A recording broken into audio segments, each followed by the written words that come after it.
अस्सलामुअलैकुम दोस्तों। Fifth column की जानिब से मैं हूं आपकी होस्ट वर्दा बट। उम्मीद है आप सब खैरियत से होंगे। उम्मीद है आप सबके रोज़े बहुत अच्छे गुजर रहे होंगे। माशाल्लाह से पहला अशरा ख़त्म हो चुका है। अल्लाह ताला हमारे और आप सबके रोज़े अपनी बारगाह में कबूल अता फरमाए। तो जनाब, आज जिस टॉपिक पर हम बात करने वाले हैं वो एक बहुत सेंसिटिव टॉपिक है, जिसके ऊपर बात करना हम समझते हैं कि बहुत ज़्यादा ज़रूरी है कि अगर उस पे बात नहीं की जाए तो ना जाने कितने लोग असरअंदाज होंगे। तसव्वुर कीजिए एक ऐसे शख्स की जो अपनी मर्जी से एक रास्ता इंतखाब करता है, लेकिन लोग उसे वो हक देने नहीं देते। मीडिया उनकी कहानी को मुख्तलिफ शक्ल देकर पोर्ट्रे करती है। मीडिया के सामने उनको विक्टिम बनाकर एक नया नैरेटिव बनाया जाता है। बात यहाँ सिर्फ एक शख्स की नहीं है, बात एक सोची समझी साजिश की है। ना जाने इस तरीके के और कितने ही लोग होंगे जो अपने पर्सनल इश्यूज की वजह से प्रोपेगेंडे का निशाना बनाए जाते हैं। और आखिर इस चीज़ का आखिर सॉल्यूशन क्या है? किस तरीके से हम इस प्रोपेगेंडा के ऊपर बात कर सकते हैं? आज इस पूरे सेगमेंट पे हम एक सच्चाई के ऊपर बात करेंगे। हम ऐसी शख्सियत से बात करेंगे जो अपने एक लाइफ सिनेरियो हमें बताना चाहते हैं। जो जिस टॉपिक के ऊपर वो काम कर रहे हैं, जिस इश्यू के ऊपर वो काम कर रहे हैं, उनको आवाज़ उठाने का एक प्लेटफ़ॉर्म चाहिए जो हम आज उन्हें प्रोवाइड कर रहे हैं। और हम चाहते हैं कि इस इश्यू को ज़्यादा से ज़्यादा एक डेवलपमेंट साइड पर और एक अवेयरनेस के तौर पर डिस्कस किया जाए। हमारे साथ हमारे को-होस्ट आज़म आराई मौजूद हैं, हमारे साथ जो हमारे मेज़बान हैं बेसिकली हमदान शेख हमदान मौजूद हैं, राजा फ़हद हमारे साथ मौजूद हैं। कैसे हैं आप? ठीक है? थैंक यू सो मच वर्दा। बहुत अच्छा इंट्रोडक्शन दिया आपने और वाक़ई ये एक ऐसा टॉपिक है जब हम बिहाइंड द कैमरा पे डिस्कस कर रहे थे कि नेग्लेक्टेड टॉपिक है जिसके ऊपर बहुत सारे लोग काम बात नहीं करते। असल में आजकल जो मीडिया है उसका जो पर्सपेक्टिव बना हुआ है, परसेप्शन जो है वो ये है कि वो नेगेटिव न्यूज़ को ज़्यादा हाइलाइट करते हैं, पॉजिटिव न्यूज़ को वो हाइलाइट ही नहीं करते, वो ज़रूरी नहीं समझते।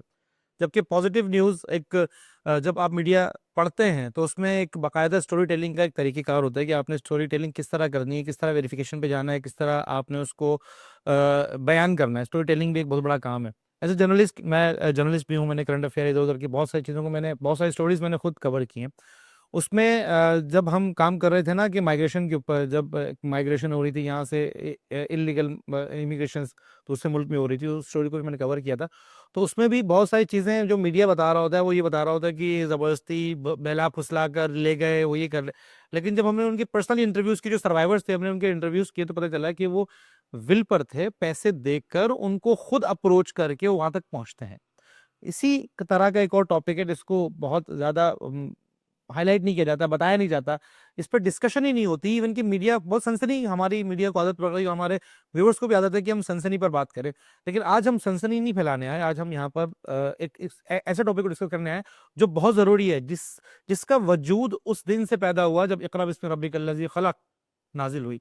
उस वक़्त से हुआ कि जब पहला मुस्लिम जो बच्चा है ना, वो 8 साल की उम्र का था और खातून जो थी उनकी उम्र 40 साल थी और इसमें कोई फ़ोर्स कन्वर्जन नहीं थी। अगर फ़ोर्स की बात होती या इस्लाम के फैलाने की बात होती, तो वो उसमें इतने मसाइल नहीं आते। यकीनन आप समझ गए कि हम किस टॉपिक की बात करने वाले हैं। आज हम बात करने वाले हैं कन्वर्जन के ऊपर, चाहे वो किसी भी मज़हब में कन्वर्ट हों। बहुत सारे मुसलमान दूसरे मज़ाहिब में कन्वर्ट हो गए, बहुत सारे गैर मुस्लिम मुसलमान हो गए। इस कन्वर्जन को हम किस नज़र से देखते हैं? जब कोई मुसलमान दूसरे मज़हब में कन्वर्ट होता है, तब तो हमारी मीडिया ना चीखती है, ना चिल्लाती है। मैं बहुत गवाह हूँ बहुत सारे ऐसे लोगों का जो इस्लाम छोड़कर दूसरे मज़हब इख्तियार कर गए क्योंकि वो उनकी अपनी विल थी। इसी तरह अगर कोई अपना मज़हब छोड़कर दूसरा मज़हब छोड़कर इस्लाम में दाखिल होता है तो उसकी अपनी विल होती है। हम बात कर रहे हैं कन्वर्जेंस की। हम बात करें उन कन्वर्जेंस की जो इस्लाम में होती हैं और ख़ास तौर पर पाकिस्तान में होती हैं। पूरी दुनिया में कन्वर्जेंस को बहुत नॉर्मल लिया जाता है, बहुत आसान है। वहाँ पर कोई ऐसा जिसमें आपको रोड पर गैर मुस्लिम हर तरह के लोग इस्लाम कबूल करते नज़र आएँगे जो कि ऑन रिकॉर्ड है।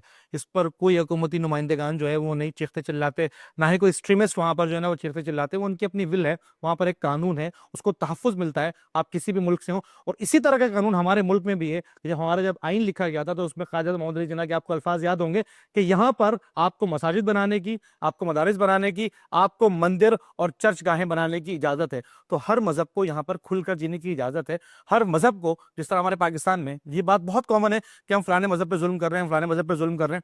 जबकि हमारे मुल्क में जो हमारा मुल्क का झंडा है, उसमें भी एक सफ़ेद रंग है, जो कि माइनॉरिटीज़ को जो है रिप्रेज़ेंट करता है। हमारे मुल्क में कभी भी किसी के ऊपर फ़ोर्सफुली कन्वर्जन नहीं होती। इसीलिए हमने एक विक्टिम को जो आज माशाल्लाह से खुद एक सोशल एक्टिविस्ट भी हैं, उनको हमने दावत दी है और मैं चाहता हूँ कि उनसे हम बात करें, उनसे पूछें कि आपकी जर्नी किस तरह की थी, आपने ये मजहब क्यों इख्तियार किया, आपकी उम्र क्या थी और उसके बाद आपके साथ क्या हुआ। शेख हमदान साहब से गुफ्तगू करते हैं। बहुत शुक्रिया जनाब। सबसे पहले तो मैं आपका बहुत शुक्रिया अदा करूंगा कि आज आपने जिस टॉपिक को सिलेक्ट किया है वो एक इंतहाई ज़रूरी और नाजुक मौजू है।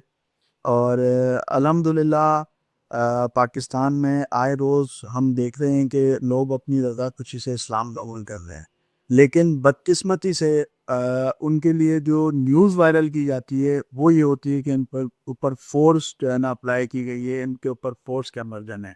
हालांकि ग्राउंड रियलिटीज़ जो हैं वो 100% डिपेंड हैं। अल्हम्दुलिल्लाह लोग अपनी मर्ज़ी से इस्लाम कबूल कर रहे हैं और जाहिर सी बात है हमें कुरान पाक ने साफ वाज़ेह अल्फाज़ों में बता दिया है कि ला इकराम की दीन में ज़बरदस्ती दीनी व्यवस्था नहीं। नहीं हो सकता। तो जो भी लोग कन्वर्ट हो रहे हैं अल्हम्दुलिल्लाह वो अपनी मर्ज़ी से हो रहे हैं, विलिंग कन्वर्जन है। लेकिन बदकिस्मती से हमारी इंटरनेशनल मीडिया, हमारी सोशल मीडिया, हमारी एनजीओज़ उन केसेस को बिना वेरीफाई किए उनके लिए लिख देते हैं कि भाई ये फोर्स कन्वर्जन है और उस केस को वो विक्टिम बना देते हैं।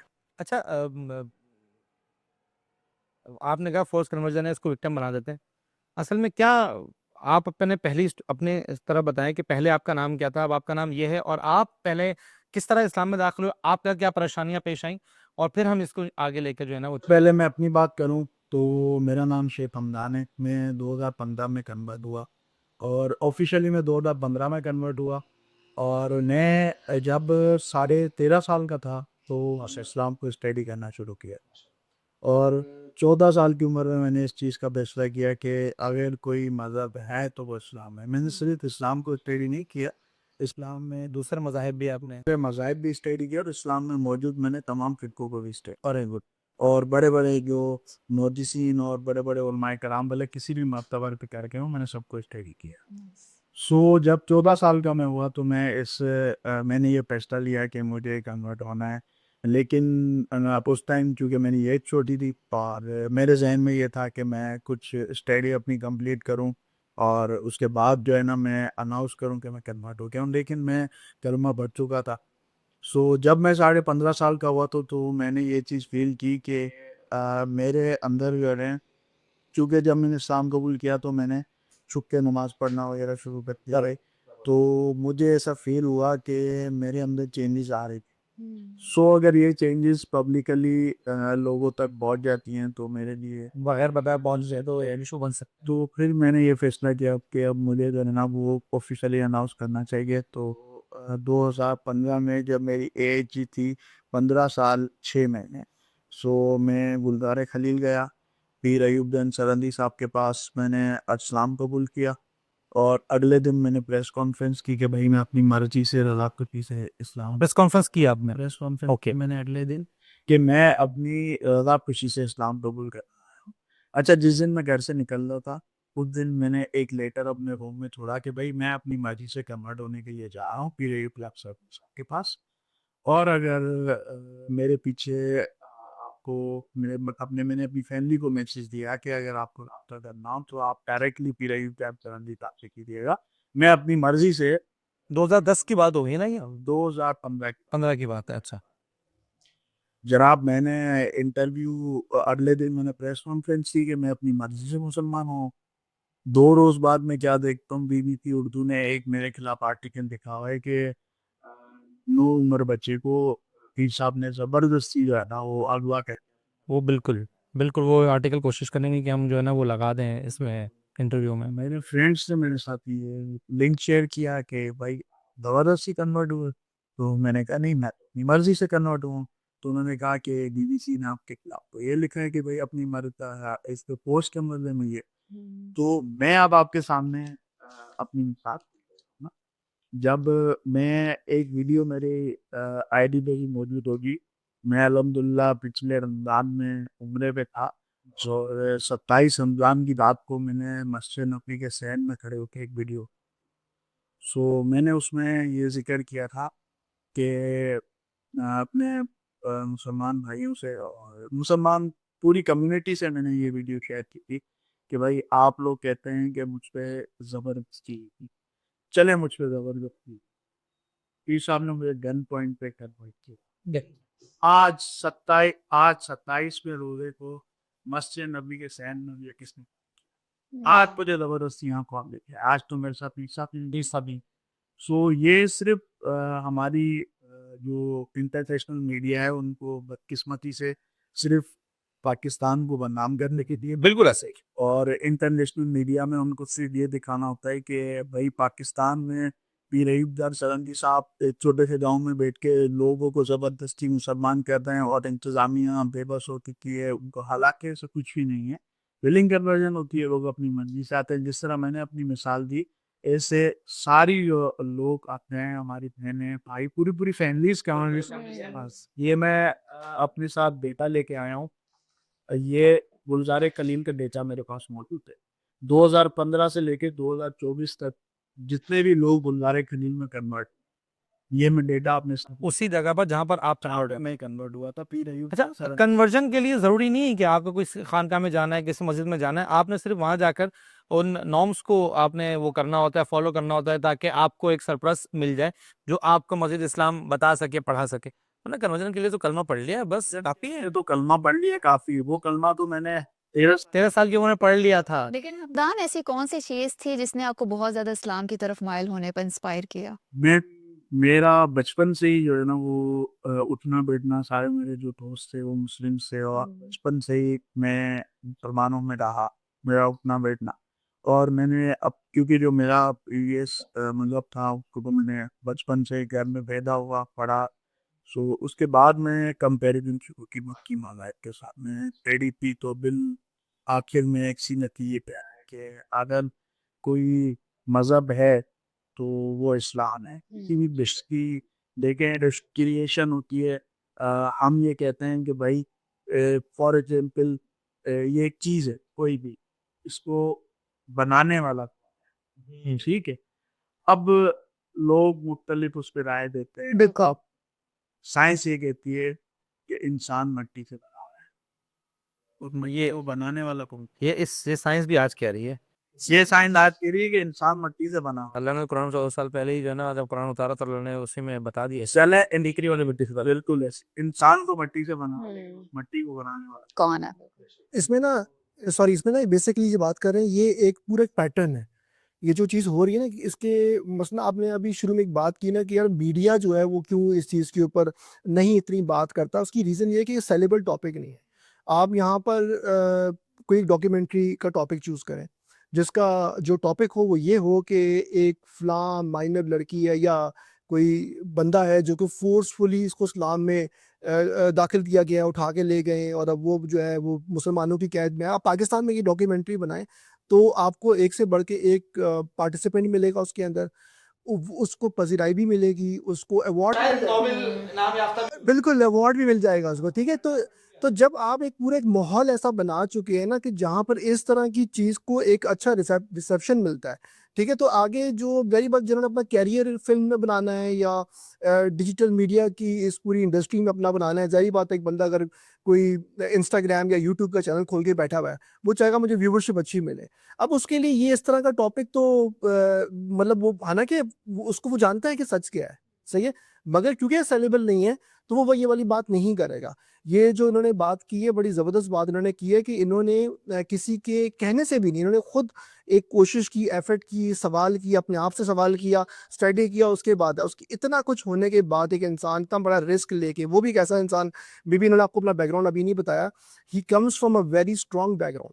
ये कहा जाता है ना कि जी लालच दे के भी, पैसा दे के भी, ये पैसे को लात मार के इन्होंने इस्लाम कबूल किया और अब ये जिस हालत में है, तो इससे तो बहुत अच्छी हालत में ये पिछली ज़िंदगी में थे। तो कहने का मकसद ये है कि बीबीसी ने इसके ऊपर आर्टिकल लिख दिया। अब बीबीसी ने इसके ऊपर आर्टिकल क्यों लिखा, वो ऐसा नहीं कि गलती से लिख दिया, एक पैटर्न चल रहा है। वॉइस ऑफ अमेरिका का प्लेटफॉर्म देख लें, मुख्तलिफ प्लेटफॉर्म्स देख लें, ये आपके मुल्क के अंदर इंटीरियर सिंध, इंटीरियर पंजाब से ऐसी ऐसी स्टोरीज निकाल के लेके आएंगे जो कि डायरेक्ट हिट करेगी सबसे पहले आपके रिलीजन पे, फिर डेफिनेटली पाकिस्तान के ऊपर, उसके बाद उसकी बेसिस के ऊपर प्रोटेस्ट करवाए जाएंगे। तो ये पूरा एक पैटर्न है कि यहाँ पर आपने न्यूज़ क्रिएट करनी है, जी न्यूज़ क्रिएट करनी है, उसको क्रिएट करके लोगों तक पहुँचाना है फेक न्यूज़ को, और उसके नतीजे में एक फेक प्रोटेस्ट कॉल करनी है।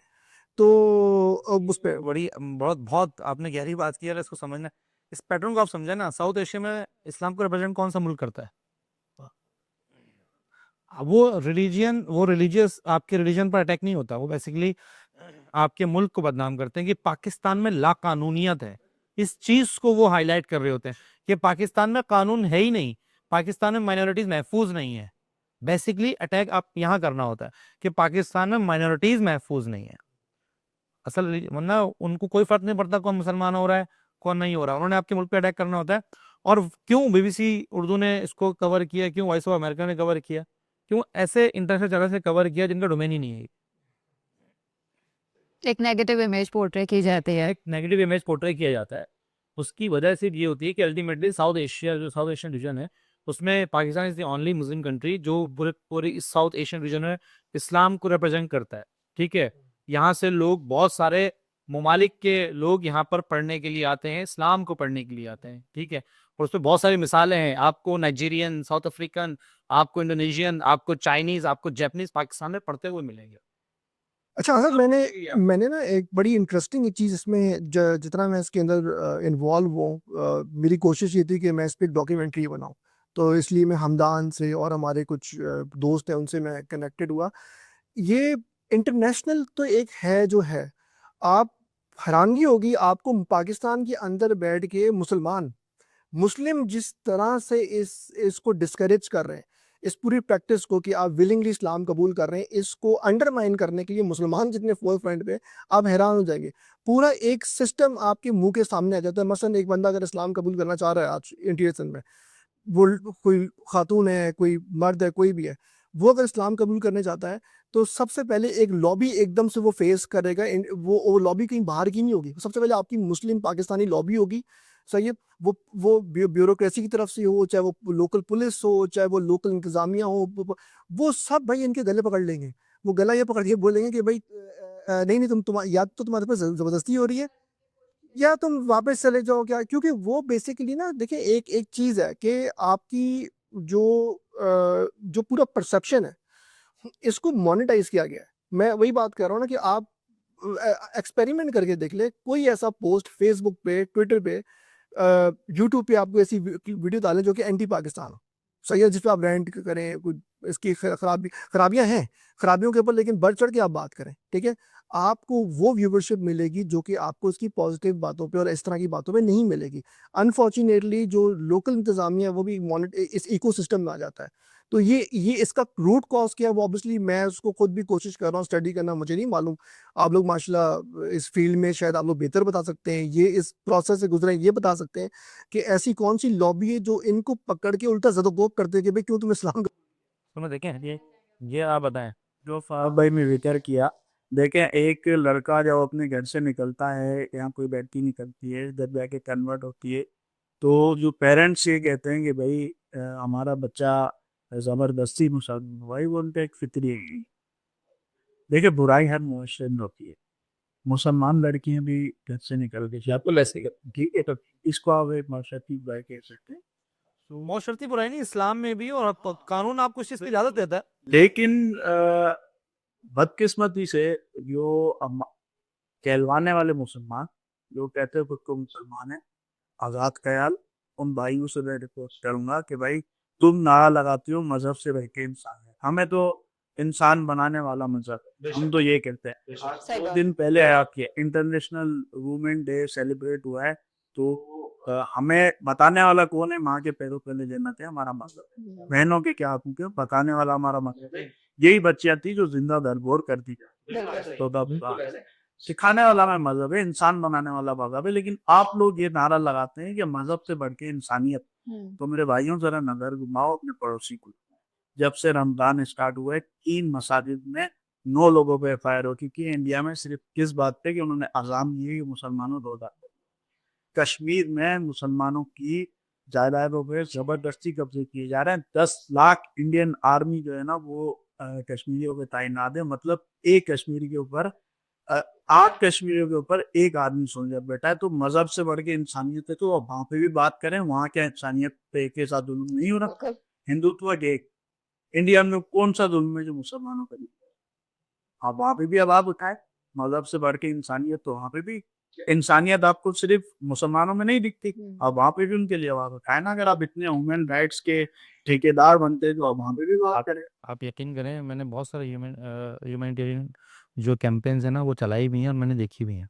मैंने इंटरनेशनल कैंपेन्स कवर किए हैं। जो जिस तरह इन्होंने कहा ना वर्दा ने कि हमारा चीज़ों को पोर्ट्रे गलत किया जाता है। आप यकीन कीजिए, आप जब किसी इंटरनेशनल जो पढ़े लिखे लोग हैं, आप किसी उस कॉन्फ्रेंस के अंदर या उस कैंपेन में अगर आप शामिल होंगे ना, उसमें आप देखेंगे कि वहाँ पर ये एक्सट्रीमिज्म नहीं है जो हमारे यहाँ पर मुसलमान खुद पोर्ट्रे कर रहे होते हैं।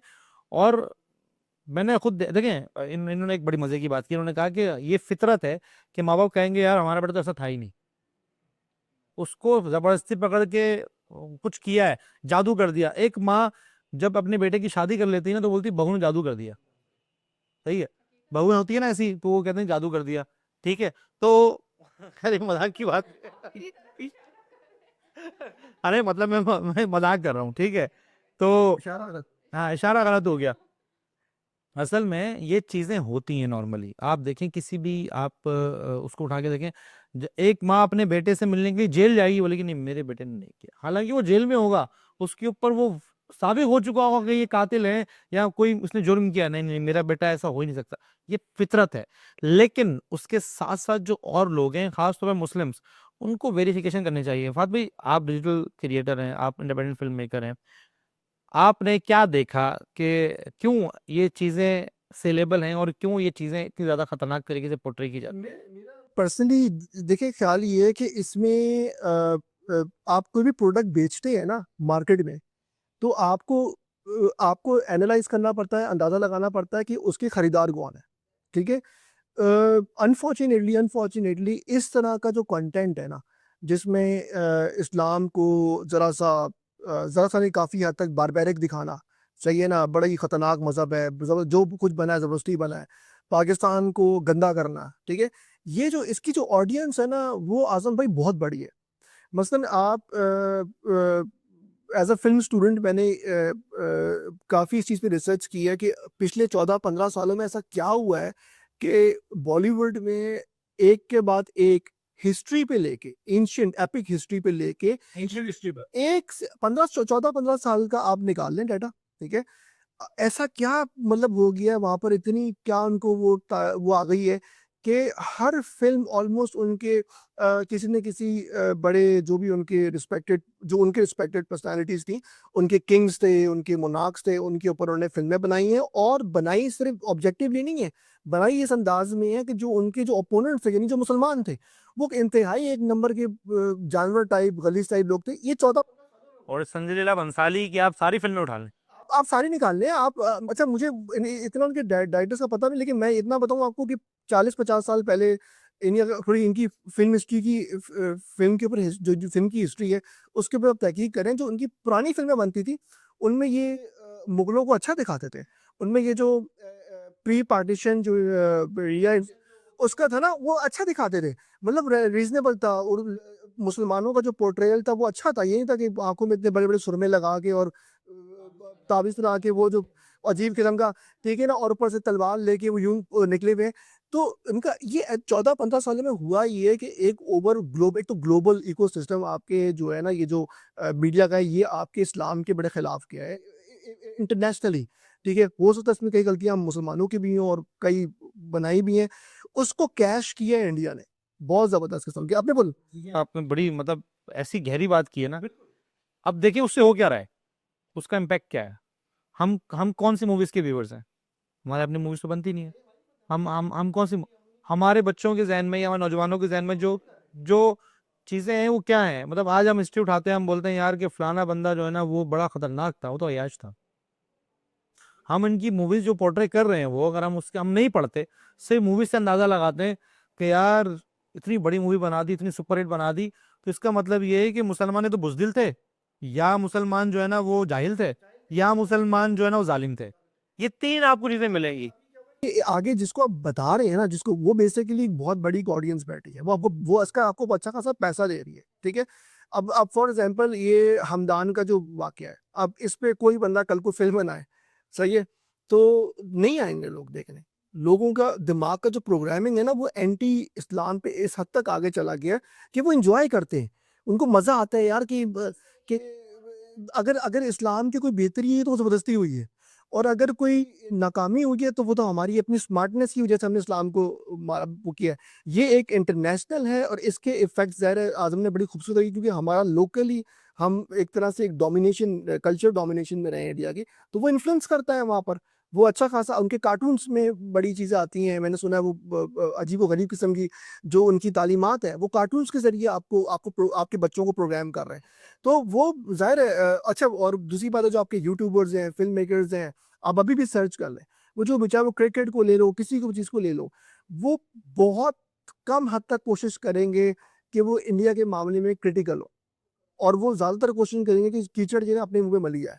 ठीक है ना? बहुत कम ऐसे लोग हैं, मैंने आज़म का कई कंटेंट देखे हैं, इनको देखता हूँ जिस तरह अभी बात कर रहे हैं वहाँ कई है, बहुत कम ऐसे लोग हैं जितने ब्रेव हैं, जो कहते हैं यार नहीं जो भी है हम जिधर बैठे हुए हैं हम उसको हम उसकी उसको उसमें जो बुराइयाँ हैं, हम करें, उसके सॉल्यूशन की हम बात करें, ठीक है, लेकिन उस अपने मुँह पे काला मल के और सर्कस की तरह सामने खड़े होके तमाशे उनको उनके आगे तालियाँ बजाएँ, तो वो चीज़ें ये यहाँ पर बाकी लोग ऐसा नहीं सोचते।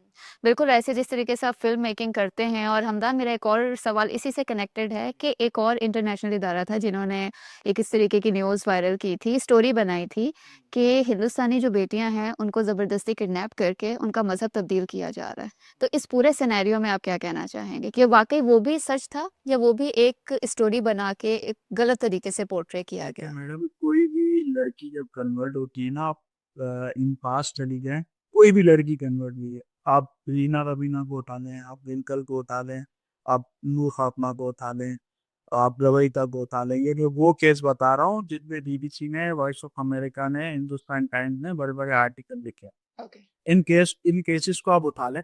इन केसेस के लिए जब ये कन्वर्ट हुई तो शुरू में यही हमारी इंटरनेशनल मीडिया ने और एनजीओ ने उछाला कि भाई ज़बरदस्ती कन्वर्ट हुए, जुल्म हो गया। लेकिन यही बच्चियाँ जब कोर्ट में 164 हुआ इनका, जब इन बच्चियों ने कहा कि भाई हम लोग अपनी मर्जी से मुसलमान हुई हैं, 8 वो बच्चियाँ अपने घरों में खुश बैठी हैं, तो वो लोग कहाँ चले गए जिन्होंने ये वावेला किया था कि फोर्स कन्वर्जन है। उन्होंने तो जो वावेला फैला दिया, वो आज तक उनको लोग जो है ना वो फोर्स कन्वर्जन समझ रहे हैं, हालांकि वो बच्चियाँ अपने घरों अब देखें ना, एक हिंदुस्तानी लड़की अगर किसी मुस्लिम लड़के से शादी करती है तो वो लव मैरिज होती है।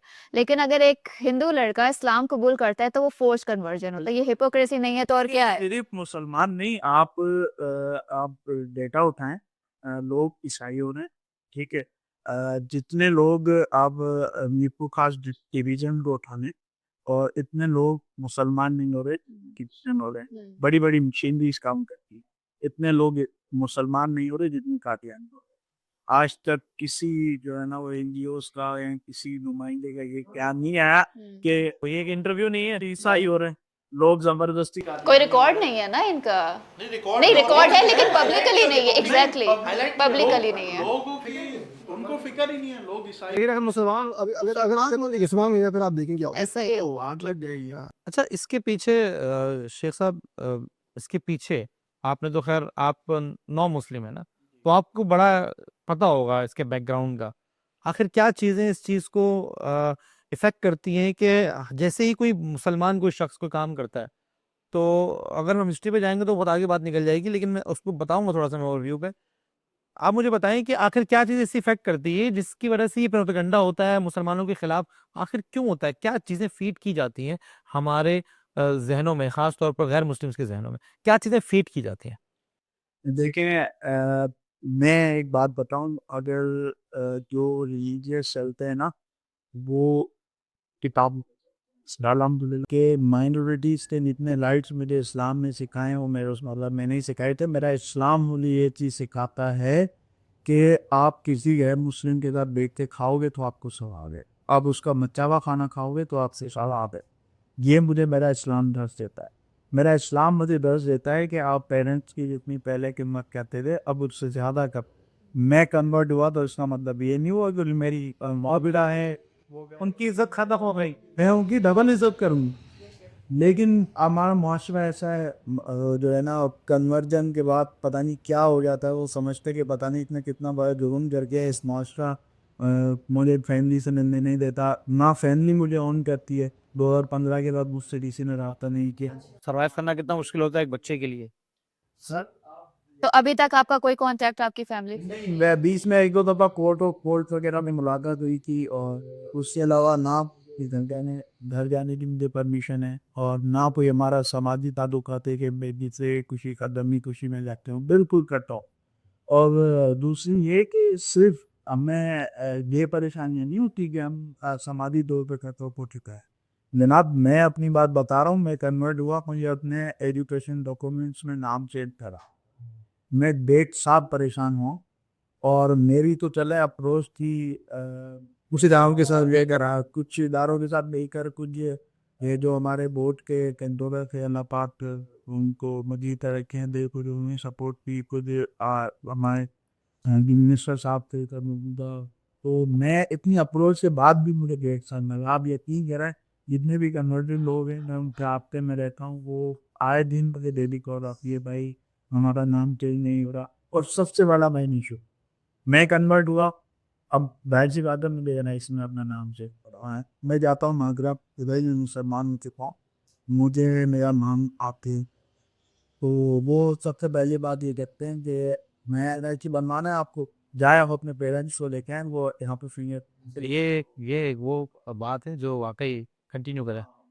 कि आप अपने पेरेंट्स को लेके आए, और वो अनवेरीफाई करेंगे, फिंगरप्रिंट देंगे, तो हम आपका एनआईसी इशू करेंगे। भाई मेरे पेरेंट्स तो मुझसे रास्ते में ही नहीं है, मैं आपको मेरे कन्वर्जन सर्टिफिकेट दे रहा हूँ, मैं आपको एफिडेविट पे लिख के दे रहा हूँ कि मैं अपनी मर्जी से मुसलमान हूँ, मेरा एनआईसी इशू करा है। सीरियसली मेजर इशू है ये। कितना बड़ा एक इस्लामिक कंट्री में एक मुसलमान होना कितना मुश्किल है। अब ये मसले हैं, आप देखें ना फाद भाई, आप कह रहे थे ना कि हमारे में ये हम क्यों पोर्ट्रे करते हैं कि हमारा पाकिस्तान ऐसा है, वैसा ना। मैं आपको मैं जो शुरू में लेजिस्लेशन की बात कर रहा था वो इसीलिए कर रहा था। ठीक है, हमारे मुल्क में कुछ चीजों पर कानून होने चाहिए। मैं देखिए, जस्टिस ऑफ पीस है, हम में से यहाँ पे कितने लोग हैं जिसको पता है कि यार जस्टिस ऑफ पीस के बाद आप जाएंगे तो आपके आधे मसले हल हो जाएंगे? नहीं पता किसी को। और हम किसी पढ़े लिखे आदमी से पूछेंगे जस्टिस ऑफ पीस बैठता कहाँ है आपके डिस्ट्रिक्ट का, उसको भी पता नहीं होगा। ठीक है, अब एक आम शख्स जो बेचारा मुसलमान होना चाहता है, वो पहले घबराता है, यार मैं जाऊं कहाँ, उसके बाद यार मेरे तो डॉक्यूमेंट्स भी घर पर हैं। और हकीकत बात यह है कि अगर हमारा आजकल तो माशाल्लाह हम कराची में रहते हैं, तो मोबाइल छीनना, वॉलेट छीनना तो ये है ना। पिछले दिनों मेरा वॉलेट छिन गया। मैं अपने एनआईसी के लिए भी यही मेरे साथ मसाइल हुए कि यार आप जाएं, पहले घर में से किसी को लेकर आए। ये पहले आपका नंबर इस तरह का वो देते हैं, टाइम लगता है, फिर उसके बाद आप लेकर आए, किसी को लेकर आए। मैंने कहा यार हम कौन सा मुल्क में रह रहे हैं, हमारे आबाओ अजदाद यहाँ मर गए, खप गए, सही है, हम नस्ल दर नस्ल यहाँ पर रह रहे हैं। उसके बाद भी हमें ये होता है कि आपको आप वेरिफिकेशन देने के लिए आपको पेरेंट या आपको घर में से किसी जरूरत पड़ती है। अगर इन केस आपके सारे रिश्तेदार बाहर हों तो आप क्या करें? आपके भाई बहन बाहर हों, पूरी फैमिली बाहर हो, तो आप क्या करें? इस तरह इनके साथ मसला है। आप यकीन करें, ये बिल्कुल जेन्युइन इशू है, इसके ऊपर एक लेजिस्लेशन होनी चाहिए। दूसरी बात, हम एक ऐसे डिजिटल दौर में रह रहे हैं कि अभी भी आपको देखें, अगर आप किसी ने गलत एनआईसी बनाया फात भाई, वो नादरा की गलती है, इंडिविजुअल गलती नहीं है, उसका पूरा फुकदान जो है वो 24 करोड़ आवाम भुगत रही है। अगर नादरा में फेक एनालिसिस बने जो कि नहीं बनने चाहिए थे, चाहे वो बंगाली हो, वो अफगानी हो, वो इंडियंस हो, बनाने वाले कौन थे? मैं और आप तो नहीं थे। जिसने बनाए, आप उसकी सजा 24 करोड़ आवाम को दे रहे हैं कि यार वो एक सही शख्स भी। मैंने कई लोग मुझसे ऐसे राब्ता करते हैं कि यार हम एक शख्स मेरे पास आया, इसने पासपोर्ट फात उसके पास वीजे लगे हुए पासपोर्ट पर, आखिर में मतलब 8-9 पासपोर्ट हैं उसके पास। वो लेकर आया डायरेक्टर ऑफ जो पासपोर्ट कंट्रोल ऑफिस है वहां पर। उसने कहा यार आदम भाई मेरा पासपोर्ट नहीं बन रहा। मैंने कहा यार 9 पासपोर्ट तेरे हाथ में, पासपोर्ट क्यों नहीं बन रहा? बोल रहा यार आदम भाई ये कह रहे हैं यार तुम बंगाली हो।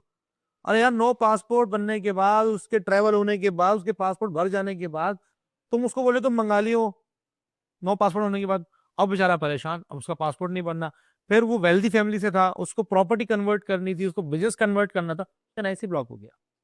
अब वो अपने एनआईसी खुलवाने के लिए 9 साल लगे उसको। एक मेरा दोस्त और है जिसके वालिद आर्मी में थे, उसका एनआईसी नहीं बन रहा था। सही है यार, मतलब क्यों उसको 11 साल लगे एनआईसी बनाने में। हमने आगे एजुकेशन पढ़ ली, एजुकेशन नहीं कर पाया अपनी। वो हमारे स्कूल का फ्रेंड था, स्कूल के बाद हम जाहिर है हमें अपनी एजुकेशन कंटिन्यू करनी थी, जब उसकी बारी है तो उसका सब बनने का बना हुआ, उसका नहीं बना हुआ। उसने बेचारे ने एजुकेशन अपनी कंप्लीट नहीं कर पाया, वो आगे पढ़ नहीं सका। कैसे पढ़ेगा वो, पढ़ेगा भी तो क्या करेगा, तो उसका एनआईसी नहीं है, पाकिस्तानी नहीं है, ना अकाउंट खुल सकता है, ना वो पेमेंट कर सकता है, ना कुछ कर सकता है, ना गाड़ी ले सकता है, ना बाइक ले सकता है, कुछ भी नहीं कर सकता। उसके एनआईसी बनाने 11 साल लगे, अभी बना है। हम एक ऐसे मुल्क में रह रहे हैं जहाँ पर वो कहते हैं ना, वही वाली एग्जाम्पल हो गई कि दुनिया चांद पर पहुंच गई है और हम अभी तक उसी पेचीदा चीजों में फंसे हुए हैं, उसी से बाहर। इसके ऊपर लेजिस्लेशन होनी चाहिए। देखिए, एक तो हमारा इस्लामिक, जो हमारा मुल्क दो कौमी नजरिए पर बना है, जिसका मकसद ही यही था कि हम हिंदुस्तान से अलग इसलिए हो जाए। आजादी नहीं थी सर, देखिए आजादी नहीं थी, हम अलग हुए थे, विल पर हुए थे, ठीक है, ये क्या ना, हम आजाद हुए। ये सॉरी, मैं बताऊं, ये जो आपने बात बोली है ना, ये लिटरली ये 0.1% लोगों को मैंने बात करते हुए सुना है, जो कि फैक्चुअल बात है, ये बहुत डीप बात है। आप आज़ाद उस एंटिटी से होते हो जिसके आप अंडर रह रहे हो। आपको कोई हिंदुस्तानी रूलर रूल नहीं कर रहा था, ठीक है, वो तो ब्रिटिश राज था, वो चला गया। आप बेसिकली अलग हुए हो, आप आज़ाद नहीं हो। आप अभी अभी आपको आज़ाद होना है, बाकी आपको बहुत सारी आज़ादियाँ लेना है। ये जो जिसका ये कर रहे हैं जिक्र, ये आपको आज़ादियाँ अभी लेनी बाकी हैं आपके उसमें। देखिए ना, आप जिस एंटिटी में होते हैं ना, हमारे ऊपर रूल किसने किया? 700 साल मुगलों ने किया। कौन सा हिंदू रूल दिखाए ना जिससे आपने आजादी दी है? कौन सा आपके 700 साल मुगलों ने हुकूमत की, मुगलों के बाद ब्रिटेन से आ गए, आपके ऊपर दुनिया में ब्रिटेन ने हुकूमत की, आपने ब्रिटेन से जान छुड़ाई, तो आपने कहा हमें अलग होना है। अलग होने का मकसद क्या था? टू नेशन थ्योरी हम आज अपने हमारे बच्चों को पढ़ाते हैं, लेकिन टू नेशन थ्योरी का हमारे बच्चों को पता ही नहीं है क्या। आप उठा लें कोई 8-9 का बच्चा, जो कायदे में शौता नुकात भी याद होंगे उसको, लेकिन उसको उसका मतलब नहीं पता होगा। और शायद मैं बहुत सारे ऐसे लोग भी दिखा दूं जिसको, बड़े बड़े लोग हैं जिनको पढ़े लिखे पीएचडी होल्डर भी, उनको नहीं पता होगा कि मकसद क्या था। हम इन्फ्लुएंस हो रहे थे हिंदुओं से, ये वजह थी कि हमारे ऊपर डोमिनेंसी आहिस्ता आहिस्ता, हमारा कल्चर आज भी, हम 75 सालों बाद भी उस कल्चर से निकल गए क्या? नहीं निकल पाए। हम निकले। अब हम बताएं, हमारी शादियां कौन सी रस्मों से होती हैं? हमारे यहाँ मेहंदियां, शादियां, ये ढोलकियां, ये कौन सी रस्में? मेरा एक दोस्त, मैंने मलेशिया में पढ़ा है, तो मेरा एक दोस्त था इंडियन मुस्लिम, तो फराज नाम था उसका। तो वो बेसिकली मुझे बता रहा था, वो टू नेशन थ्योरी को बहुत अच्छी तरह समझता है। वो उसके उसके जो उसके ग्रैंडफादर कांग्रेस में, और वो टू नेशन थ्योरी को बहुत अच्छी तरह से समझता भी है, मानता भी है। मैंने कहा तुम्हें, हाँ, वो इंडियन मुस्लिम है। तो मैंने उससे एक दिन पूछा, मैंने कहा यार तुम कैसे मानती हो इसको ना, अपना, तुम कैसे इसको इतना टू नेशन थ्योरी को जानते हो, पाकिस्तानियों में उठे बैठे हो गए ये वो। कहता है नहीं, कहते मुझे तो टू नेशन थ्योरी जो है ना, ये बीजेपी के आने के बाद समझ में आई है। तो ये हम लोग का हाल पता क्या है? सही, हम लोग का हाल क्या है, हम लोग को अभी प्यार से बात समझ में नहीं आ रही, ठीक है। आपको जो वहां पर जो जो जब वो आज से जो 70-75 साल पहले की जो ख्याल था ना टू नेशन थ्योरी का, ये जो अभी मौजूदा इंडिया में इम्प्लीमेंट हो रहा है ना, इफेक्टिवली इम्प्लीमेंट हो रहा है, सही है। और ऐसा ऐसा हो रहा है इम्प्लीमेंट, अल्लाह माफ करे, हो रहा है कि जैसे आप, ये तो बहुत आम सी बात है ना कि बीफ निकल गया तो जला दी, ऐसी बात भी नहीं है। अभी कल कल की न्यूज़ है, कल की, मैं अभी सोशल मीडिया में देखा था, वो तरावी पढ़ के नमाजी बाहर निकले हैं, तो वो उन्होंने वो जो होली के जो एक्सपायर्ड गंदे रंग होते हैं ना, वो उठा के ड्रम के ड्रम वो तरावी के नमाजियों के ऊपर डाल दिया है। अच्छा, वो उनके लिए वो मुसलमान खवातीन का एक सेपरेट कॉर्नर था, पूरा एक बना हुआ था। इंडिया की बता रहा हूँ मैं, अहमदाबाद की बात कर रहा हूँ, ठीक है। अभी मुस्लिम इन्फ्लुएंस है। मैं ये कल की बात कर रहा हूँ, ठीक है। तो वो बेचारे मस्जिद से बाहर निकले हैं अभी, वो खवातीन, उनका एक सेपरेट बना, उन पूरे ड्रम खाली कर दिए उन पे, वो होली के वो मार मार के। अच्छा, और उसके बाद आगे सुने क्या हुआ, एफआईआर भी मुसलमानों पे कट गई, एफआईआर मुसलमानों पे कट गई, ठीक है ना। तो कहने का मकसद है वो टू नेशन थ्योरी को समझ रहे हैं, ठीक है। तो आप ना माने, आप बेशक ना माने, ठीक है। तो यहाँ पर बात ये आ रही है कि देन अगेन एफआईआर उन पे कटी, जो विक्टिम थे उन्हीं पे कट गया, सारा कुछ हो गया। चलो, समझ में आता है कि हिंदू सुप्रीमेसी के अंदर अभी वो रहते हैं, तो उनका ये हाल हो रहा है। हमारे जो यहाँ ये मसले आजम ने बताया, ये तो जो जो लेजिस्लेशन का मसला है, और इस तरह के इश्यूज हैं जो भी हमदान बता रहा है, वो तो मतलब हम खुद से क्रिएट करते हैं ना। यानी यहाँ पर एक इंसान का इस्लाम कबूल करना इंटीरियर सिंध में मैंने खुद रिसर्च की है इंटीरियर सिंध में आजम भाई, अ, मतलब बहुत बड़ी बात है। इस्लाम कबूल करना इस्लामिक रिपब्लिक ऑफ पाकिस्तान में इंटीरियर सिंध के अंदर बहुत बड़ी बात है। बस बैठे हैं ना। ठीक है ना, ये इतनी बड़ी सेक्रीफाइस है कि आप अपने माल से जाएंगे, आप अपने रिश्तेदारों से जाएंगे, सोशल बाइकआउट देखो, और कई दफ़ा ऐसा होता है कि जान के भी खतरे हैं, क्योंकि वहाँ पर फिलहाल मुंह के ऊपर ऐसी ऐसी ऑर्गेनाइजेशंस हैं, जीएस सिंध कौमी महाज के नाम से, ये बहुत अच्छी तरह जानते हैं, वो लोकल लेवल पे उन्हीं मैंने देखा अनकॉन्स्टिट्यूशनल एक जमात है जो कि अनकॉन्स्टिट्यूशनल भी है, वो एंटी पाकिस्तान एंटी पाकिस्तान भी है, और लेकिन उनका देखिए उनका जोर क्या है। उनका जोर ये है कि क्योंकि वो खामखा एक तादाद, छोटी मोटी तादाद रखते हैं, तो वो इन्फ्लुएंस करते हैं आपके पॉलिटिकल जो होते हैं, पुलिस वालों को इन्फ्लुएंस करते हैं। तो कई जगह पर ऐसा भी हुआ है कि वहाँ पर 14 अगस्त के दिन रैलीज निकली हैं, पाकिस्तान का अंडे जलाए हैं। सर पाकिस्तान के जो प्रो पाकिस्तान रैलीज भी निकली। जैसे मैं आप जो जिक्र करते थे इस बात का ना, कि इस मुल्क में इस तरह से कि क्या फैक्टर्स हैं जो हमारे अच्छे काम को करना मुश्किल कर देते हैं, और जो अगर आप नेगेटिविटी की तरफ जाए तो बासानी आप कर देते हैं, कोई भी अच्छा काम होगा, अच्छा काम होगा, उस पर काफी ज्यादा की। उसकी एक सिंपल मिसाल ये है कि हमारे मुल्क के अंदर कई जगहों पे ऐसा भी हुआ है कि नेशनल फ्लैग लेके वो बाहर निकले नेशनल डे सेलिब्रेट करने के लिए, और उनको जो है मतलब वो नेशनल डे सेलिब्रेट नहीं करने किया। यानी इस मुल्क में आप पाकिस्तान सेंटीमेंट अगर आप रखते हैं, पाकिस्तान नहीं रखते, आप पेट्रियोटिक सेंटीमेंट रखते हैं, और आप कोई नेशनल डे प्रोग्राम आते हैं, आप नेशनल फ्लैग लेके बाहर निकलते हैं। इस मुल्क में ऐसी जगह है जहाँ पर आपको पकड़ के मार के वापस ले जाएगा, वापस आओ, और अगर आप थोड़ा सा रेजिस्ट करेंगे तो एफआईआर भी आपके खिलाफ करें। देखें, यही तो वजह है ना कि हमारे मुल्क में कुछ चीज़ें ऐसी हैं जिन पे लॉ इन्फोर्समेंट पर भी उनका इन्फ्लुएंस है। अगर आप नेशनल फ्लैग लेके निकलते हैं और आपको उसमें भी रेजिस्टेंस आती है कि आप पाकिस्तान के अंदर रहते हुए अपने मुल्क में अगर आज उस आज़ादी के दिन या पाकिस्तान के दिन आप नेशनल फ्लैग लेके निकलते हैं, उसके ऊपर भी मज़ाहमत होती है और फिर एफआईआर भी आपके खिलाफ ही करती है, तो फिर आप सोचें कि कितना इन्फ्लुएंस होगा उन उस तबके का जो इस वक्त पाकिस्तान के खिलाफ काम कर रहे हैं, पाकिस्तान में रहते हुए फ्रंट फुट पर।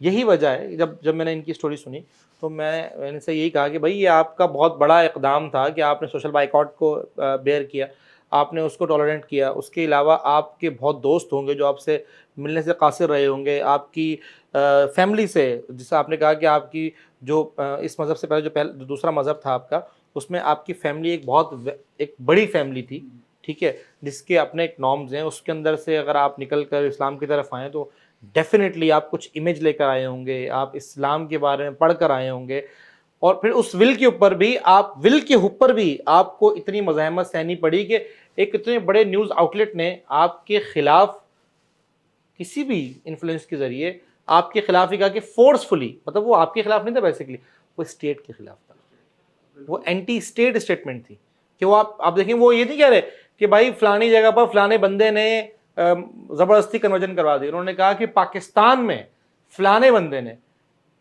फोर्सफुली कन्वर्जन जो है ना वो हो गई पाकिस्तान में, और वो ज़ाहिर है इंटरनेशनल मीडिया आउटलेट है, और वो खबर कहाँ कहाँ तक गई होगी, और क्या वहाँ पर पाकिस्तान का परसेप्शन लोगों ने बनाया होगा जो आम लोग हैं। अभी चीज़ है ना, सॉरी मैं ये आपकी रिकॉर्ड, जैसे इनका एक प्लेटफॉर्म जिसके बारे में जिक्र करेंगे, ठीक है, उसको इस तरह की जो प्लेटफॉर्म बनते हैं, हमें भी एज कंटेंट क्रिएटर्स और एज ऑडियंस असल में हमारा एक तरह से एक नेशनल रिस्पॉन्सिबिलिटी माननी चाहिए कि हम इस तरह की प्लेटफॉर्म को सपोर्ट करें। सैयद बाबुल, इससे बाबुल बिल्कुल यासर, प्लस सिंध बाबुल। इसी बात को कनेक्ट करो कि थोड़ा सा अपने यूट्यूब के बारे में बताया कि किस तरीके से आप लोगों को इन्फ्लुएंस कर रहे हैं, किन लोगों को आप इनवाइट करते हैं अपने पॉडकास्ट में, क्या मकसद होता है आपके उस असल में मैंने एक चीज़ नोट की कि पास्ट में जितने भी केसेस हुए हैं जो लोग कन्वर्ट हुए हैं, तो होता ये है कि फॉर एग्जांपल मैं छोटा सा प्रोसेस बता दूं। जहाँ मैं कन्वर्ट हुआ था गुलजार खलील में, वहाँ पे कन्वर्ट होने का प्रोसेस क्या है। पहली बात तो वहाँ पे जो अफवाह फैलाई जाती है कि माइनर बच्चियों को इस्लाम कबूल करवाया जाता है, ऐसा कुछ भी नहीं है। मेरे पास ये डेटा मौजूद है, इस डेटा को आप एनालाइज कर लीजिएगा। ये मैं डेटा आपको दे रहा हूँ, और मेरे पास PDF फाइल भी मौजूद है। इसमें 65 to 70% कन्वर्जन फैमिली कन्वर्जन है। पूरी पूरी फैमिलीज जो है ना वो टोटल नंबर्स तो टोटल नंबर में से 65 to 70% फैमिली कन्वर्जन है। फैमिली कन्वर्जन है। और इसमें अभी आज से 3 महीने का पहले का केस मैं आपसे डिस्कस करूंगा। 2000 लोग एक साथ मुसलमान हुए थे, पूरा एक गांव मुसलमान हुआ था बदीन में, बदीन डिस्ट्रिक्ट बदीन, मातली के करीब। बड़ी हाँ, बड़ी न्यूज भी वायरल हुई थी। तो ये इस तरह की विलिंग इसमें कन्वर्जन लोगों ने बुत तोड़ दिए थे और खुद जो है ना वो इस्लाम में दाखिल हुए थे। पूरा एक शायद एक पूरा खानदान था जो उसमें कन्वर्ट हुआ था। पूरा गांव था। 2000 लोगों पर मुश्तमिल पूरा एक गांव था। तो 70% कन्वर्जन जो होती है वो फैमिली कन्वर्जन होती है। उसके बाद 25% कन्वर्जन ऐसी होती है जो 18+ लड़कियां होती हैं, जो जिनको कपल कन्वर्जन के लिए आप आती हैं, कन्वर्ट होती हैं, निकाह करती हैं, लड़कियां लड़के दोनों। और इसमें पूरे डेटा में हजारों की तादाद है। एक एक या दो केसेस ऐसे होंगे जिनकी एज 18 साल से कम है। 1-2% नहीं, एक केसेस, पर्सन नहीं, 1-2 केसेस। अच्छा, एज की भी मैं बात क्लियर करूं कि हम एक इस्लामी जमहूरिया पाकिस्तान में रहते हैं। पाकिस्तान हासिल करने का मकसद क्या था? 2 कौमी नजरिए की जिक्र भाईजान ने किया। 2 कौमी नजरिए क्या था? हमें जमहूरियत पाकिस्तान में मौजूद है, लेकिन अंग्रेज हमसे ज्यादा तरक्की याफ्ता थे। तरक्की के लिए हमने मुल्क हासिल नहीं किया था। हमें एक ऐसे खित्ते की जरूरत थी जहां हम इस्लामी कानून के हिसाब से अपनी जिंदगी बसर कर सके। बिल्कुल ऐसे। इस्लामी जमहूरिया पाकिस्तान में कोई लड़का कन्वर्ट होना चाहे तो उसकी कहते हैं कि भाई आप 18 साल के हो फिर कन्वर्ट हो। क्यों भाई? हजरत अली रजी अल्लाह तआला अन्हु ने जब इस्लाम कबूल किया था तो उनकी एज क्या थी? क्या नबी करीम सल्लल्लाहु अलैहि वसल्लम ने यह फरमाया था कि अली आप 18 साल के हो जाएं फिर कन्वर्ट होइएगा? जहाँ शादी का मसला आता है, आप देखें सिंध असेंबली में child marriage age bill pass करने की काफी दफा कोशिश की गई कि भाई शादी की एज जो है वो 18 साल रखे। क्यों? अब हम गवर्नमेंट से रिक्वेस्ट करते हैं कि हम मुहिब वतन पाकिस्तानी है, पाकिस्तान के लॉ की इज्जत करते हैं, लेकिन वो लॉ बनाए जाएं जो हमारी शरीयत के हिसाब से हो। फतम्मा खातून जन्नत रहमतुल्लाह रज़ी अल्लाह तआला अन्हो की एज क्या थी शादी के वक्त? यानी 9 साल कन्वर्जन की गई थी, शादी की एज 15.5 साल। तो आयशा का जब निकाह हुआ उस हाँ। 9 साल थी जब उनकी रोशत हुई, उनकी उम्र 11 साल। 11 साल की। तो जो हमें कानून इस्लाम ने शरई कानून दिए हैं लड़की की एज के, उस हिसाब से हमारे जो है ना पाकिस्तान में लॉ बनने चाहिए। और दूसरी बात ये है कि डेटा का मैंने आपको बताया कि फैमिली कन्वर्जन है, सिर्फ वावेला किया जाता है। अच्छा, अब होता ये है कि प्रोसेस गुलजार खलील में कोई भी बच्ची कन्वर्ट होने के लिए आती है, कोई लड़की कन्वर्ट होने के लिए आती है, वो जिस लड़के के साथ आती है सबसे पहले तो उसका एक इंटरव्यू किया जाता है। जिस लड़के के साथ वो आई है उससे उसको अलग करके उससे पूछा जाता है कि हाँ, अलग करके कि उससे पूछा जाता है कि आप हमारी बहन है, आप हमारी बहनों की तरह है। अगर ये लड़का आपको जबरदस्ती लेके आया है तो ये अकेला है, हमारा पूरा गांव है। पीर साहब उनसे कहते हैं कि हमारा पूरा गांव है, हम आपको अपनी गाड़ी में आपके पेरेंट्स के पास छोड़ के आएंगे। अगर जबरदस्ती है तो आप बताएं।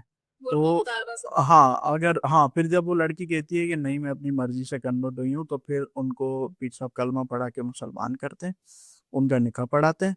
उसके बाद अच्छा, फिर सवाल ये आता है कि लड़कियों का निकाह फौरन क्यों होता है, लड़कों को लेट निकाह क्यों होता है? देखिए, मैं लड़का हूँ, मुझे मेरी जिंदगी गुजारने के लिए किसी महरम की जरूरत नहीं है। एग्जैक्टली। लड़की है, कन्वर्ट हुई, इस्लामी कानून के हिसाब से उसको जिंदगी गुजारने के लिए महरम की जरूरत है। महरम कौन? बाप जिसने सोशल बाइकआउट कर लिया, भाई जिसने सोशल बाइकआउट कर लिया, आखिरी रिश्ता उसके बाद बचा शौहर का। एक केस में आपसे डिस्कस करूं, दीपा कुमारी का, जब वो कोर्ट में पेश हुई तो जज ने कहा अशरफ से कि तुम क्या लगते हो इसके? तो उसने बोला सर मैंने इससे शादी की है मुसलमान करने के बाद। बोले तुम इसको जानते कैसे थे? तो उसने कहा मैं इसको पढ़ाता था, मैं इसका टीचर था। तो जज ने कहा टीचर और स्टूडेंट का रिश्ता इतना मुखलिस रिश्ता और तुमने इससे शादी की है, मोहतरम रिश्ता। तो उस पर दीपा कुमारी ने जज को कहा कि जज साहब ये मुझे लेके नहीं आया, मैं इसको लेके आया हूँ। मैंने इसको बोला मुझे मुसलमान होना है, मुझे कलमा पढ़ना है, उसके बाद मुझे एक महरम की जरूरत है। अगर आप मुझसे शादी करेंगे तो ठीक है, वरना मैं फिर चली जाऊंगी, मेरा नसीब, क्योंकि आप तो चढ़ू नहीं।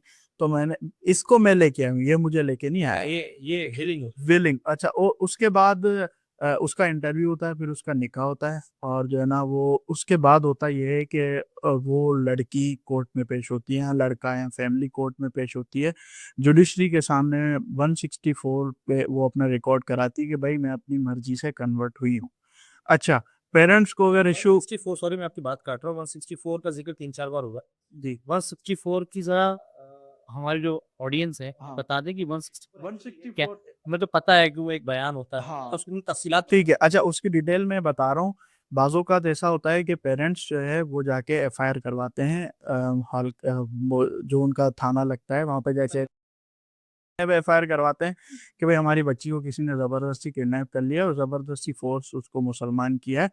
तो उसके बाद क्या होता है कि हमारे पास उसका जो क्राइम नंबर आता है, हम कोर्ट में पिटीशन दाखिल करते हैं उस क्राइम नंबर के अकॉर्डिंग।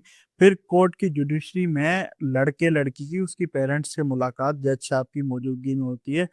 वहाँ पे भी हमारा यही होता है कि भाई अगर लड़की पे ज़बरदस्ती है तो पेरेंट्स अपने साथ ले जाएँ, क्योंकि इस्लाम में ज़बरदस्ती नहीं है। लड़की अपने मुँह से कहती है कि भाई मैं अपनी मर्ज़ी से मुसलमान हुई हूँ, मैं इस लड़के के साथ जाना चाहती हूँ। ये डेफिनेशन उसके मुँह से इकरार होना बहुत ज़रूरी है। उसके पेरेंट्स की मौजूदगी में पेरेंट्स उससे मुलाकात भी करते हैं। मेरी ज़ाती 3-4 मुलाकातें हुई कोर्ट के अलावा, कोर्ट में तो हुई, कोर्ट के अलावा भी जितने हाइलाइटेड केस हैं सबकी अपनी पेरेंट्स के साथ मुलाकात हुई है, सोशल मीडिया पे पिक्चर्स पड़ी हैं। अच्छा, जैसे ही लड़की कन्वर्ट होती है, फ़ोर्स कन्वर्जन की फेक न्यूज़ बन जाती है। जब कोर्ट उसको ऑर्डर देती है 164 के बाद, भाई ये लड़की ज़बरदस्ती मुसलमान नहीं हुई, इसने विलिंग कन्वर्जन की है, तो वो वडेरे और कौम परस्त और आज़ाद ख़याल लोग कहाँ चले जाते हैं। फिर ये भी तो बयान दें ना कि यार हमने फेक न्यूज़ चलाई फ़ोर्स कन्वर्जन की, लेकिन उस पर हमारी ये माफी है, हाँ, माफ़ी और अब है, ये न्यूज़ अब है। ये न्यूज़ है। ये भी तो चला है ना। उसको उस फेक प्रोपेगेंडा को ख़त्म करने के लिए मैंने अपना एक सोशल प्लेटफ़ॉर्म एक्टिव किया है जो यूट्यूब पे और फ़ेसबुक पे और टिकटॉक पे मौजूद है। उससे होता ये है कि कोई भी लड़का, लड़की या फैमिली जो भी कन्वर्ट होती है, वो जैसे ही कन्वर्ट होती है तो उसका मैं एक इंटरव्यू अपने सोशल मीडिया प्लेटफ़ॉर्म पे एक्टिव कर लेता हूँ, जिसमें वो खुद इकरार करती हैं कि भाई मैं अपनी मर्ज़ी से मुसलमान हुई हुआ हूँ। जब तक वो ताकि एक बात रिकॉर्ड में आ एक जाए। रिकॉर्ड में आ जाए, जब तक वो कोर्ट में पेश हों, उसमें 2-3 दिन का प्रोसेस हो, उन 2-3 दिन के प्रोसेस में उनके खिलाफ फेक न्यूज़ ना चल जाए ज़बरदस्ती की, इस वजह से मैं उनको अपना प्लेटफ़ॉर्म एक्टिव करता हूँ कि वो अपनी बात जो है वो आवाम तक पहुँचा कर लाएँ। और उस प्लेटफॉर्म का नाम क्या है? सिंध बाबुल इस्लाम, फेसबुक पे भी इसी नाम से सिंध बाबुल इस्लाम, यूट्यूब पे भी सिंध बाबुल इस्लाम और टिकटॉक पे सिंध बाबुल इस्लाम 786। इसके अलावा मेरी जो है वो जीमेल है सिंध बाबुल इस्लाम 786, और मैं आवाम से यही रिक्वेस्ट करूँगा कि मैं नज़रियात और मसलक से बालातर होके काम कर रहा हूँ, और सिंध में जहाँ भी लोग कन्वर्ट होते हैं सबसे किन से राब्ते में हूँ, किन से करने की कोशिश कर रहा हूँ कि आपके इलाके में अगर कोई विलिंग कन्वर्जन हुई है और उस पे फ़ोर्स कन्वर्जन का इल्ज़ाम लगा है तो आप मुझे बताएँ, मैं उनकी रियलिटी आवाम को दिखाऊँगा। और खुदा न ख़ास्ता पाकिस्तान में 12 बार साबित हो चुका है कि फ़ोर्स कन्वर्जन नहीं है। लेकिन अगर आप किसी केस पे दावा करते हैं कि इस पे फ़ोर्स हुई है, जबर हुई है, तो उसकी भी डिटेल आप मुझे जीमेल करें, मैं उस लड़की से भी मिलूँगा, अगर उस पे फ़ोर्स हुई है, तो क्यों हुई, कैसे हुई, ये भी मैं आवाम को ये देखें, ये बहुत अच्छी बात है कि उन्होंने कहा कि अपना ईमेल एड्रेस इन्होंने दे दिया। इसके ऊपर आप इनसे रब्ता कर सकते हैं, sindhbabulislam786@gmail.com। ये इस पर आप इनको ईमेल करें, ये आपसे खुद रब्ता करेंगे, अपने कॉन्टैक्ट डिटेल दे दें, वो डेफिनेटली वो हिडन होगी। फिर एक प्रोसेस के बाद, एक स्क्रूटनी के बाद उसको जो है ना वो हाईलाइट करके नशर किया जाता है। एक तो ये बात हो गई। दूसरा, इन्होंने बड़ी अहम बात की कि इनके पास एक पूरा प्लेटफॉर्म है जिससे ये स्क्रूटनी करते हैं कि आया वो फोर्स कन्वर्जन है या विलिंग कन्वर्जन है। अगर दोनों में से अगर फोर्स होती है तो वो उनके पेरेंट्स को उनकी विलिंग के हिसाब से उनको वापस करके माफ़ी भी तलब की जाती है, और साथ में अगर उसके ज़ाहिर है जो जो लड़का ज़बरदस्ती लेकर आएगा उसके खिलाफ कानूनी कार्रवाई भी होगी। और अगर कोई लड़का इस्लाम कबूल करना चाहता है तो वो इनसे रब्ता कर सकता है। और ये खुद देखें, बात यहाँ पर आती है कि ये खुद एक कन्वर्टेड मुस्लिम है, नो मुस्लिम, 10 साल हुए हैं मुसलमान हुए, और अब ये उनके लिए काम कर, क्योंकि उस प्रोसेस से खुद गुजरे हैं, ये उस पूरे प्रोसेस से खुद गुजरे हैं, तो इनको पता है कितनी हर्डल्स आती हैं, कितने मसाइल आते हैं। और किसी के एनआईसी में मसला आता है, किसी की अब कोई पढ़ा लिखा आदमी है और वो चाहता है कि भाई मैं मुसलमान हो जाऊँ, तो जाहिर है वो अपने नाम की तब्दीली डॉक्यूमेंट्स में भी करेगा, पासपोर्ट में भी करेगा, एनआईसी पे भी करेगा, कि एक बहुत लंबा पाकिस्तान में प्रोसेस है, जबकि ये चंद क्लिक्स पे काम होना चाहिए, लेकिन ये एक बहुत लंबा प्रोसेस है डॉक्यूमेंट्स का। सम टाइम नहीं कर पाता कोई भी, उसको एक पूरा प्रोसेस करना पड़ता है, उसके बाद ये करते हैं। लेकिन आपको अगर कोई भी ऐसा मसला दरपेश है तो आप इनसे रब्ता करें, ये अपना प्लेटफॉर्म भी मुहैया करेंगे। और इन्होंने एक बड़ी अहम बात की, रंग और मसलक से बालातर होकर। आप किसी भी रंग से ताल्लुक़ रखते हैं, आप किसी भी मसलक में मुसलमान होना चाहते हैं, इनको कोई एतराज़ नहीं है।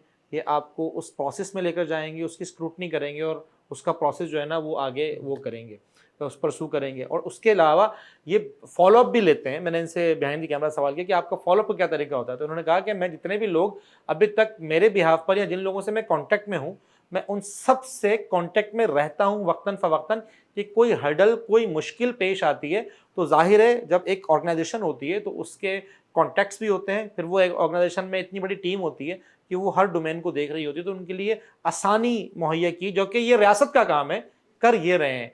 तो रियासत के लिए अगर कोई बात करना चाहें तो वो आप ज़रूर करें। पॉलिटिशियंस हैं और हमारे कौमी इदारे हैं, उनसे यही रिक्वेस्ट करेंगे कि इस पे नज़रसानी की जाए। सबसे पहले तो जो कन्वर्टेड हैं उनको जो मसले मसाइल पेश आते हैं नादरा में और एजुकेशन डिपार्टमेंट्स में, जो उनके नाम की चेंजिंग के मसले होते हैं और उनका जो सोशल बाइकाट होता है, एक तो उस पर नज़रसानी करें। और दूसरी बात, पाकिस्तान में साबित हो चुका है कि फोर्स कन्वर्जन नहीं है।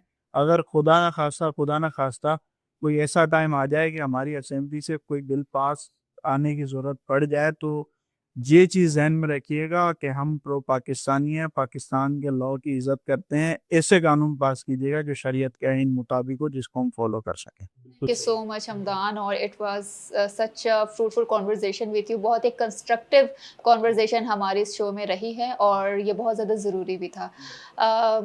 फ़हद, एक मैसेज जो आप देना चाहते हैं कंटेंट क्रिएटर। बेसिकली मेरा जो मैसेज से ज़्यादा मैं बेसिकली लेसन कहूँगा कि तब आपको लर्न करना है, वो ये है कि हम एक इट्स बेसिकली एक हमारे एक यूनाइटेड हम एक प्लेटफॉर्म पे हम बैठे हैं, ठीक है।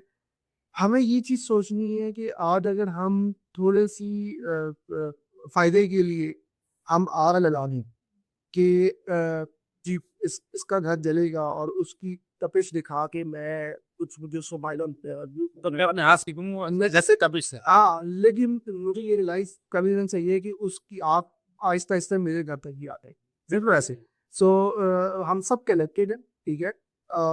इश्यूज पे बात होनी चाहिए। पाकिस्तान में एक बुराइयां हैं, माइनॉरिटीज की भी ऊपर असमी की मेजोरिटी खुश आ गई, माइनॉरिटी की बहुत सही है। ये बिल्कुल नहीं तासुब में कि इतनी हद चीज परफेक्ट है, लेकिन ये इम्प्रेशन देना कि जो इस्लाम कबूल कर रहा है वो ज़बरदस्ती कबूल कर रहा है, ये बहुत गलत है। बुझें इसको मजहब की एतबार से। अब वैसे भी देखा है कि आपको लोगों में ज्यादती का जो लोग कितना बड़ा रिस्क लिए कि अपनी घर वाले से खानदान को से लज आप उनको बेसिकली सिग्मा डाल रहे हैं कि वो जिस फेथ जो उन्होंने कबूल किया वो दिल से कबूल नहीं किया, वो उन्होंने जबरदस्ती कर लिया, किसी लालच से कर लिया। कितना बड़ा ये हुआ है। तो इस चीज का जो है मेरा तो खास तौर पर यही मैसेज होगा कि आप कोशिश ये करें कि इस व्यूज की और इस अटेंशन की, इस ऑब्सेशन में एक हद तक आदत है, इतना आगे मत जाए कि आगे जाके आप भी घर को थे। ये आपने बड़ी बहुत बहुत बहुत इंपॉर्टेंट बात की। बेसिकली जो दौड़ है ना वो व्यूज़ की है। ये व्यूज़ की दौड़ है, रेटिंग की दौड़ है, ट्रैफिक की दौड़ है, ये सनसनी की दौड़ है, व्यूअरशिप की दौड़ है, और एक आपने बड़ी अच्छी सेलिंग पॉइंट की दौड़ है कि कौन सा कंटेंट कितना बिकेगा, ये चीज़ है। उसके ऊपर फिर हम पीछे हट जाते हैं एज ए मुस्लिम कि हम यार कहाँ हम इस्लाम के ऊपर जुल्म कर रहे हैं, कहाँ हम पाकिस्तान के ऊपर जुल्म कर रहे हैं, कहाँ हम इदारों के ऊपर जुल्म कर रहे हैं, और कहाँ उन खिदमत गुजार लोग, जैसे कि पीर साहब का नाम लिया इन्होंने, इस तरह के कई लोग हैं जो इस कॉज के ऊपर काम कर रहे हैं, उनके ऊपर कितना बड़ा स्टिग्मा भी है, ट्रॉमा भी है, तोहमत भी है, जो कि अल्टीमेटली स्टेट के खिलाफ होता है। आप देखें, आप इंटरनेशनल फोरम पर जब आप ये बात करेंगे ना कि यार फोर्स कन्वर्जन है, वो ये नहीं बोलेंगे कि किस हिस्से में है, किस शख्स ने किया है, किस बंदे ने किया है, वो कहेंगे पाकिस्तान में हो रहा है। तो अल्टीमेटली आप पाकिस्तान को कितना नुकसान पहुंचा रहे हैं, इंटरनेशनली आप पाकिस्तान को बहुत ज़्यादा नुकसान दे रहे हैं। इस चीज़ के ऊपर हमें सोचना चाहिए। दूसरी बात, मैं एक चीज़ और ऐड करूँगा कि अब ना पीका का कानून भी आ गया है, और उसमें ये हो सकता है कि अगर आपको कोई ऐसी न्यूज़ मिलती है जो कि आपको लगता है कि फ़ेक है, आप उसके ख़िलाफ़ हाई कोर्ट जाएँ उसके खिलाफ एक दरख्वास्त दायर करें, अब गिरफ्तारियां भी हो रही हैं, तो आप उस आउटलेट पे भी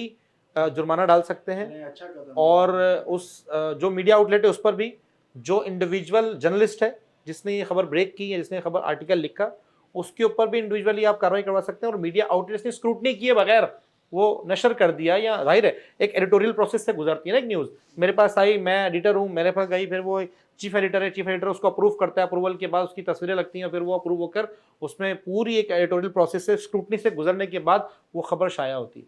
तो इसके ऊपर भी आप काम कर सकते हैं। अगर कोई फेसबुक पर, सोशल मीडिया पर, यूट्यूब पर किसी प्लेटफॉर्म पर करता है, तो आप उस चैनल के खिलाफ भी एक हाई कोर्ट में बाकायदा अपने मुतल्लिका थाने में दरख्वास्त देकर एफआईआर करवा सकते हैं, और एफआईआर हुई है। ये तो गवर्नमेंट का एक अच्छा कदम है। उम्मीद करते हैं कि इससे जो फोर्स कन्वर्जन की जो फेक न्यूज वायरल होती हैं, इस पे रोकथाम होगी इंशाल्लाह। अच्छा, दूसरी चीज में एक ऐड करता चलूं कि हम पे आफ्टर कन्वर्जन हमें जो परेशानियों का सामना करना पड़ता है वो तो है ही, लेकिन जहाँ हम कन्वर्ट हुए थे, जैसे मिसाल पीर अयूब जान सरंदी साहब की, और मैं आफ्टर कन्वर्जन उन्होंने समझे मुझे अपनी औलाद की तरह रखा हुआ है। और लोग कहते हैं कि कन्वर्ट होते हैं उसके बाद उनको कोई पूछता भी नहीं है, मुझे उन्होंने अपनी औलाद की तरह रखा हुआ है। और लेकिन हमारे ऊपर तो कुछ भी परेशानियां नहीं आती जो उनके ऊपर आती है हमें कन्वर्ट करने पे। एक केस मैं आपको बता रहा हूँ, जो एक लड़की कन्वर्ट हुई थी, उसके ऊपर पीर साहब के ऊपर 200 फेक एफआईआर हुई, 200 फेक एफआईआर। पीर साहब का 28 साल नौजवान बेटा शहीद हो चुका है। ये सारी चीजें वो फेस कर रहे हैं। इंशाल्लाह फात भाई से भी डिस्कस हुआ था, जल्दी हम नेक्स्ट पॉडकास्ट में नहीं, ज़रूर डिस्कस करेंगे हम यकीनन। ये वही वाली बात है राजा फहद साहब वाली, कि हम, ये हमारा सेलिंग पॉइंट नहीं है, बेसिकली ये हमारी अवेयरनेस के लिए और ये इदारों को कहने के लिए कि लेजिस्लेशन इस पर होनी चाहिए। और ये आज का नहीं है, 1947 से लेकर आज तक का इशू है, और ये वक्तन फ़वक्तन बढ़ता जा रहा है। कन्वर्जन, जापान में बहुत कन्वर्जन हो रही हैं, यूरोप में बहुत कन्वर्जन हो रही हैं, वहाँ पर उस गैर इस्लामी मुल्क में कोई इशू नहीं है, नाम तब्दील एक क्लिक पर होता है। आपने अपना कोई चीज़ चेंज करनी है, क्लिक पर नाम होता है। इसके ऊपर लेजिस्लेशन नहीं तो कम से कम कोई फ्लेक्सिबिलिटी दिखा दें कि भाई अगर आप आते हैं, उसकी ये प्रूफ अगर आप शो करते हैं तो आप उसको जो है ना वो करते हैं। यहाँ तो हमारे यहाँ ये हाल है कि अगर किसी की एफआईआर होती है, वो कोई एक बहुत बड़ा नॉमिनेटेड आदमी, उसकी बायोमेट्रिक करवाना ज़रूरी होता है। तो ये चीज़ें, इसको आहिस्ता आहिस्ता हम ख़त्म करें। डिजिटल दौर है, बहुत लोग बहुत इस्तेमाल कर रहे हैं डिजिटल को, और टेक्नोलॉजी को हम नहीं कर रहे। तो आप मौजूद मेहमानों का बहुत शुक्रिया कि आप लोगों ने इतने अच्छी गुफ्तगू में साथ दी। सबसे ज़्यादा आपका, कि आपने अपनी स्टोरी बताई और आप इसके कॉज के ऊपर गान कर रहे हैं। तो इसी के साथ हम इस शो को कंक्लूड करते हैं। फिर इंशाल्लाह अगले एपिसोड में आपसे ज़रूर मुलाकात करेंगे।